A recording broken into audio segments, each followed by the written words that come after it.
Good morning, Bucknutters, and welcome to the Bucknuts Morning 5 on Monday, April 20th, 2015. I am Dave Biddle.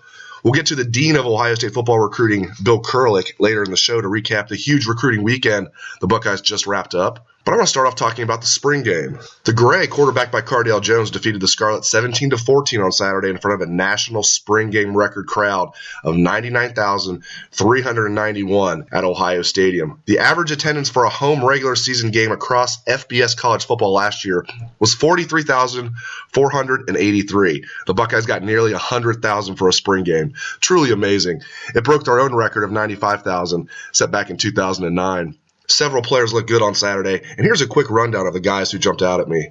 On offense, Paris Campbell, Curtis Samuel, Corey Smith, and Noah Brown really played well. The depth and talent at Ohio State's skilled positions on offense is unbelievable. On defense, players that stood out were safety Eric Smith, linebacker Nick Connor, defensive tackle Donovan Munger, and defensive end Sam Hubbard. Head coach Urban Meyer went as far as to say afterward that Hubbard is the Buckeyes' best backup defensive end, and he will definitely be in the rotation this fall. We'll have a feature story on Hubbard on the site early this week, so make sure you look for that.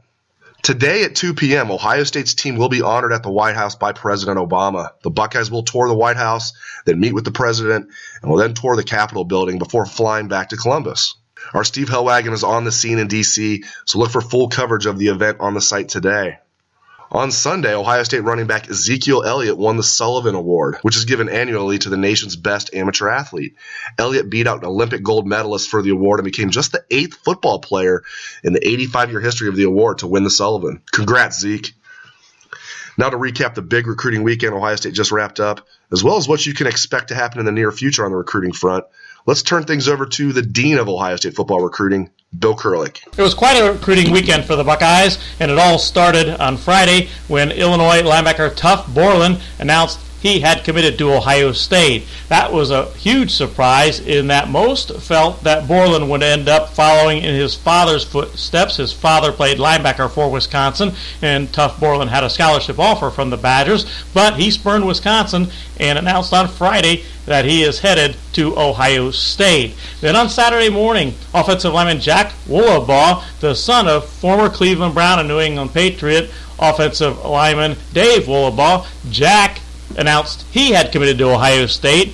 The Stowe Walsh Jesuit High School offensive lineman had thought to be an Ohio State lean, but what was questioned by some was whether Ohio State would offer him a scholarship this weekend or not, and when they did, Woolabaugh quickly committed to Ohio State. He could play either center or guard for the Buckeyes.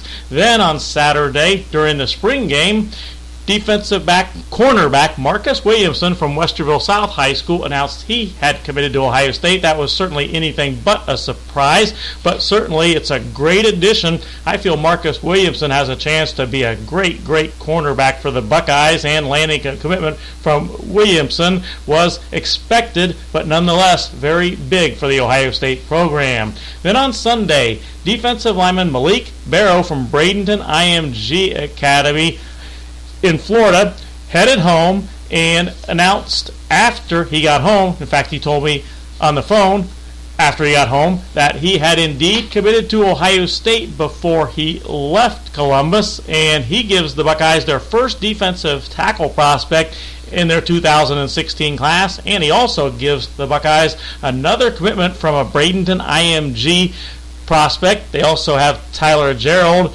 who is at Bradenton, originally from Ohio, but at Bradenton IMG now. Certainly the Buckeyes are doing well with that talent-rich program from the state of Florida. And then the weekend wrapped up in terms of commitments, at least for the Buckeyes, as running back Todd Sibley, the top 2017 running back in the state of Ohio from Akron-Hoban, announced on Twitter that he too was going to be a Buckeye. That certainly came as no surprise, as Sibley told me on Saturday that it was almost certainly just a matter of time until he committed to Ohio State, and he said that time would be coming soon, and indeed it wrapped up 5 commitment weekend for the Ohio State program, and certainly there are plenty of smiling faces at the Woody Hayes facility. The only negative for the weekend was that offensive lineman Liam Eichenberg from Cleveland St. Ignatius committed to Notre Dame over Ohio State on Sunday, announcing his decision on Twitter.